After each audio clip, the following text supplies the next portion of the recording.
Olá, meus queridos irmãos, minhas queridas irmãs, uma alegria estarmos juntos mais uma vez no nosso programa Testemunho de Fé.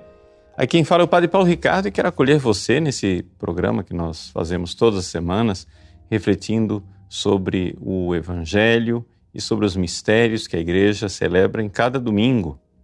E nesse domingo, de forma especial aqui no Brasil, nós celebramos a solenidade de Todos os Santos. Nós sabemos que a solenidade de Todos os Santos ela é celebrada, na verdade, no dia 1º de novembro.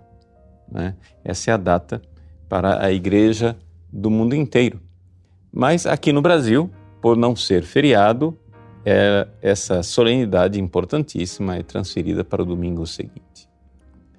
E a Igreja, então, medita e celebra com grande júbilo a santidade, o dom da santidade. O Evangelho que a Igreja sempre proclama nessa solenidade de Todos os Santos é o Evangelho das Bem-aventuranças, do início do Sermão da Montanha, no capítulo 5 do evangelista São Mateus. Bom, para a gente refletir sobre esta bem-aventurança, né, do céu, os santos que estão no céu e que já começaram sendo santos aqui na terra, a gente tem que, em primeiro lugar, definir o que é santidade. Né? Não adianta a gente ficar falando de uma coisa com uma ideia meio assim, aproximativa, meio turva, né, daquilo que é a santidade. Bom, em primeiríssimo lugar, então, eu queria colocar a noção de que a santidade, para nós cristãos, é completamente diferente da santidade para outras religiões, ou até mesmo para o povo judeu no Antigo Testamento. A santidade para nós é uma coisa que ninguém imaginava. Ou seja, aqui é o mistério escondido ao longo dos séculos por Deus e que foi revelado em Jesus Cristo. Ninguém sabia, mas Jesus veio nos revelar que Deus, na sua infinita bondade e misericórdia, quer que nós participemos da sua vida no céu. Deus é Trindade, Pai, Filho e Espírito Santo. E essa felicidade eterna dessas três pessoas divinas é uma realidade evidentemente inalcançável por qualquer criatura. Mas Deus se fez homem. A segunda pessoa da Santíssima Trindade, o Filho eterno, nasceu no ventre da Virgem Maria, se fez homem e, sem deixar a sua divindade, ele assumiu a nossa humanidade. É essa a fé da Igreja, né, que é celebrada pelo Concílio de Calcedônia. O Papa São Leão Magno, ele escreveu uma famosa carta ao patriarca de Constantinopla, chamado Flaviano, que ficou conhecido como Tomo a Flaviano. E nesse Tomo a Flaviano, o Papa São Leão Magno dizia exatamente isso, que Jesus, sem perder aquilo que ele tinha, que é a divindade, assumiu o que ele não tinha, a nossa humanidade. E essa doutrina de São Leão Magno foi proclamada infalivelmente pelo Concílio de Calcedônia em 451. Os padres conciliares, ao lerem essa carta fantástica de São Leão Magno, disseram: Pedro falou por Leão. Então aqui nós temos essa definição dogmática, que evidente a Igreja já cria nisso, mas diante das dificuldades das heresias foi necessário uma declaração dogmática solene, que Jesus é Deus que se fez homem sem deixar de ser Deus. E assim, Jesus assumiu a nossa humanidade para que nós pudéssemos, então, assumir a vida divina. E aqui está a santidade. A santidade está em Cristo. Ou seja, Deus se fez homem para que nós, nos unindo a Jesus, participemos da vida de Deus. Deus veio participar da nossa vida para que nós participemos da vida de Deus. Então, o que é a santidade? A santidade é a configuração a Cristo. Digo isso porque é uma coisa importantíssima que a gente enxergue que essa configuração a Jesus, essa união a Jesus, Deus que se fez homem, que nos leva para a vida de Deus no céu, é uma coisa especificamente cristã que nenhuma religião jamais pensou. Veja, as outras religiões, quando falam de santidade, o que é uma coisa santa? Né? Se você for olhar para a definição etimológica da palavra santo, santo é aquilo que é separado. Né? Ou seja, aquilo que foi separado do profano. Então, o que é que as pessoas faziam? Pegavam uma coisa, digamos assim, um terreno, vamos supor, e aquele terreno ali ele é cortado, né? E é separado para a divindade. Ali se constrói um prédio, e aquele prédio é separado para a divindade. Então, aquele prédio não era usado para mais nada, a não ser para o culto daquela divindade.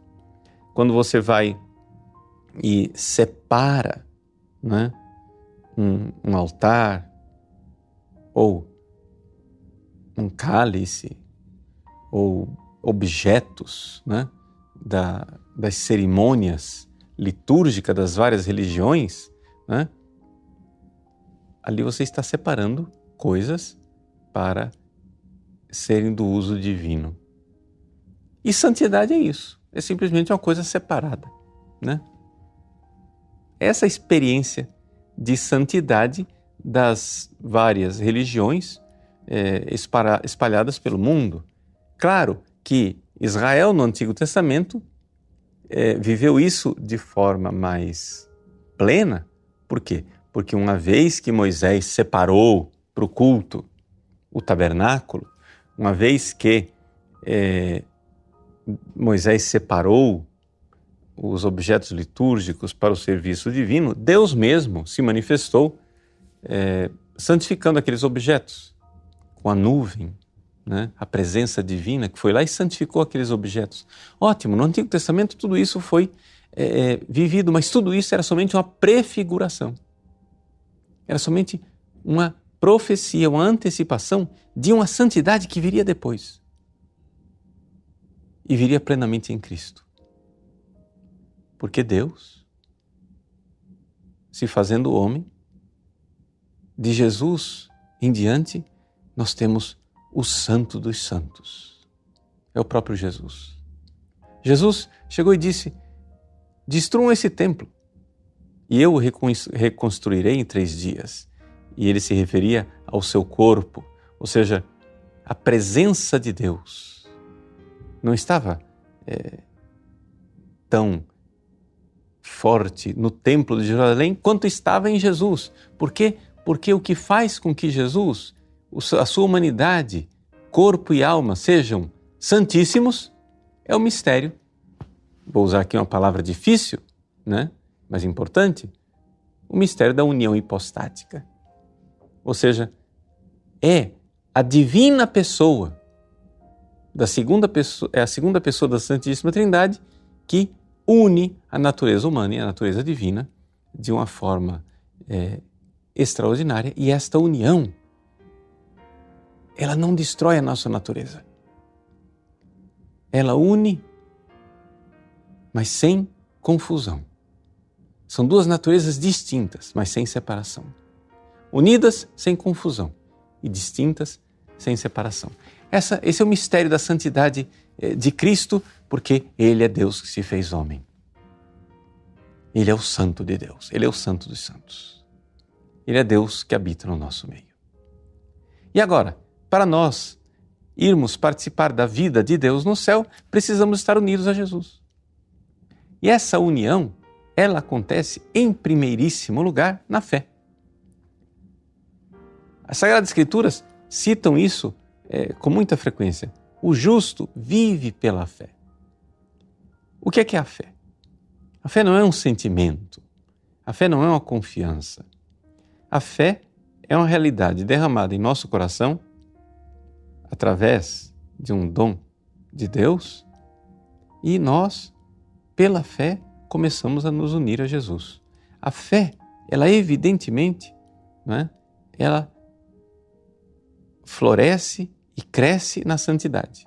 Quando nós somos batizados, a nossa fé é confirmada por Deus com o derramamento da fé, da esperança e da caridade, e nós então podemos agora crescer de fé em fé. A carta de São Paulo aos Romanos, no capítulo 1, diz isso com toda clareza. São Paulo diz assim: eu não me envergonho do Evangelho, porque o Evangelho é uma força de Deus para aquele que crê. É uma dinamis, uma dinâmica, é uma dinamite, uma força de Deus, e o justo que vive pela fé vai crescendo de fé em fé, de fé em fé. E assim nós vamos sendo, a fé, ela nos une a Jesus. Nos une a Jesus. O que é que os santos fizeram para serem santos? Se uniram a Jesus. Portanto, não é possível ser santo sem ser unido a Jesus e, portanto, sem ser cristão católico. Não é possível. Se você tem alguma coisa que está dificultando sua união com Jesus, ou se você nem sequer está unido a Jesus, porque você faz parte de uma religião pagã, ou você é judeu, etc., não é possível a santidade fora da Santa Igreja Católica. Ela não existe. Não existe porque somente a plena união com Cristo e a configuração a Ele é que gera a santidade em nós. Mas, padre, quer dizer que não há santos, por exemplo, no judaísmo? Não, só houve santos no judaísmo antes de Cristo, ou seja, na verdade, não é no judaísmo, é no Antigo Testamento. No Antigo Testamento houve santos. O livro do Apocalipse fala desses santos do Antigo Testamento, dando o número de 144 mil. Cada um, 12 mil pertencente a cada uma das tribos. Por que se fala de 144 mil? Porque o número dos santos no Antigo Testamento era muito limitado. Mas uma vez que vem Jesus, o número dos santos é muito maior. E o livro do Apocalipse fala de uma multidão incontável. Uma multidão incalculável de santos. E são esses santos que nós celebramos. Então, a santidade que no Antigo Testamento era somente uma coisa de poucos, no Novo Testamento tornou-se uma grande multidão. E nós que somos católicos, precisamos nos esforçar para nós sermos santos e para trazermos um número cada vez maior de pessoas para participar desta santidade na Santa Igreja, única Igreja de nosso Senhor Jesus Cristo, a Santa Igreja Católica. Vejam, é importante que nós compreendamos que esta santidade, a santidade, essa configuração a Jesus, ela já é plena lá no céu. Lá no céu, as pessoas já são santas. Santas plenamente, porque veem Deus face a face. Essa santidade, ela também existe no purgatório. As pessoas que estão no purgatório já são santas, porque no purgatório ninguém mais tem pecado. Os pecados veniais, quem morre em pecado mortal, evidente, não está no purgatório, vai para o inferno. Mas quem morreu com pecados veniais no purgatório, né, no ato em que ele entra no purgatório, ele é perdoado. E a pessoa que está no purgatório, ela já é santa. Ela não está totalmente pronta para ir para o céu, porque existem ainda algumas desordens que precisam ser purificadas, ou porque ela ainda tem penas, né, que precisam ser pagas. Mas as pessoas que estão no purgatório já amam a Deus de todo o coração, com toda a sua alma, com todas as suas forças. Quem está no coração, quem está no purgatório, já ama a Deus de todo o coração. Não existe, ou seja, no purgatório existe sofrimento? Sim. Mas quem está lá já é santo. Vejam como é tremendamente diferente o sofrimento de quem está no purgatório e o sofrimento de quem está no inferno. Quem está no inferno tem um sofrimento enorme e é um sofrimento que nasce do seu ódio contra Deus. Quem está no inferno odeia Deus e é punido com as penas eternas por causa desse seu ódio. Quem está no purgatório não odeia Deus. Quem está no purgatório ama Deus de todo o coração. E existe no purgatório uma grande paz, uma grande consolação de saber: eu já estou salvo. Já está garantido. E as pessoas que estão no purgatório sofrem voluntariamente aquilo que elas estão sofrendo lá no purgatório, porque amam a Deus e obedecem a Ele. Elas não podem sair de lá. Elas não têm opção de sair. Mas elas não estão lá revoltadas, dizendo: que desgraça, eu estou aqui. Não, elas aceitam aquela punição. As pessoas que estão no purgatório são santas. Elas aceitam aquela punição. Sofrem, evidentemente, mas amam. E isso, estou falando do purgatório porque isso nos ajuda a entender como é que a gente faz para ser santo aqui na Terra. Existe uma característica que é a característica de todos os santos. Um santo no céu ama a Deus e vê Deus face a face. Um santo no purgatório ama a Deus, embora não o veja ainda face a face, mas a sua esperança e a sua fé são ardentes porque são inflamadas as chamas do amor, né, que elas têm por Cristo, que elas têm por Deus. Elas não podem ver a hora de chegar na presença de Cristo, e exatamente essa demora de ver Jesus é que faz com que elas sofram. E nós aqui na Terra? Não é possível ser santo sem a caridade de Cristo, sem esse amor por Jesus. A caridade é a santidade. Ou seja, o amor de Cristo, que é o Espírito Santo derramado em nossos corações, que faz com que nós amemos Jesus.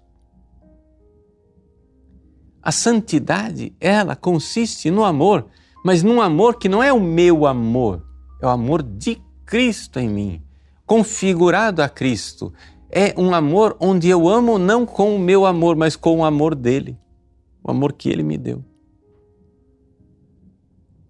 Vejam, um santo aqui na Terra, e é para isso que nós devemos lutar e devemos pedir a Deus a graça de nos sermos santos, já aqui na Terra.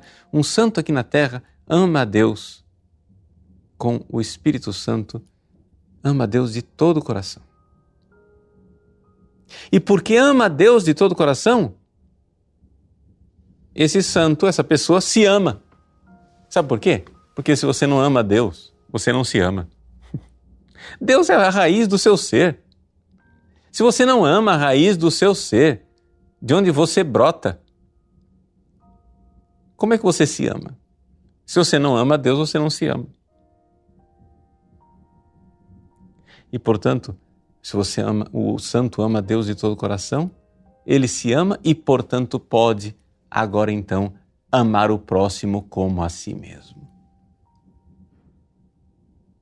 E amar o próximo na caridade de Cristo, no amor de Cristo. Essa é a grande verdade do amor de Deus, que transborda. O amor de Jesus nos impele, nos leva a amar a Deus, e amando a Deus nos amar, e nos amando amar o próximo, evangelizar, levá-los para a caridade de Cristo, levá-los para o amor de Cristo. Então, as pessoas que conhecem esta santidade, que veem essa santidade em tantos santos, que veem essa santidade em Nossa Senhora, em Santa Teresinha, em Santa Teresa d'Ávila, no Santo Padre Pio de Pietrelcina, né? As pessoas que veem nesses santos extraordinários, exuberantes, santos que celebramos esses dias, São Simão e São Judas, né? Todos esses santos, essas pessoas, quando a gente vê a santidade nesses santos, nós somos entusiasmados, somos atraídos por esse amor a Jesus. O que faz um santo é o seu amor a Jesus. Com que amor Nossa Senhora amava Jesus e ama no céu. Com que amor São José amava Jesus aqui na terra e ama agora no céu. Com que amor os santos anjos amam Jesus. Nós precisamos amar Jesus. E essa é a santidade. A santidade é o amor do próprio Jesus derramado em nosso coração, é o amor com o qual Ele nos ama, mas é também o amor com o qual nós o amamos de volta. Amando a nós mesmos e amando o próximo. Na prática, né, como é que nós devemos então fazer para celebrar bem essa solenidade de todos os santos? Em primeiríssimo lugar, não é?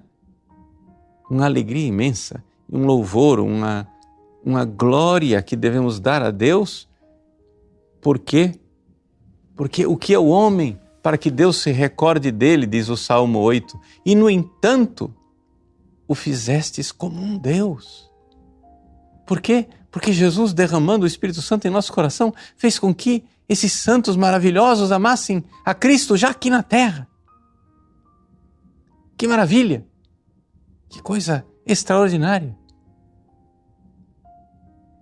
E então, uma grande ação de graças, um grande louvor a Deus por ter feito com que a sua caridade fosse derramada nos corações e homens e mulheres extraordinários vivessem essa caridade aqui na terra e hoje gozem desta felicidade no céu.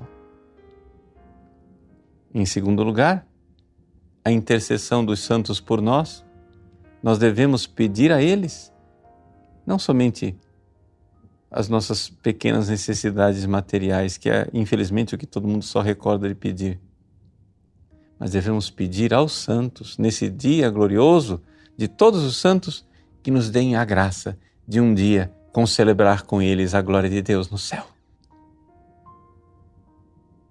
Essa é a graça que nós devemos pedir. Oh, santos de minha devoção, santos que eu nem conheço o nome, santos de minha família, cujo sangue corre em minhas veias.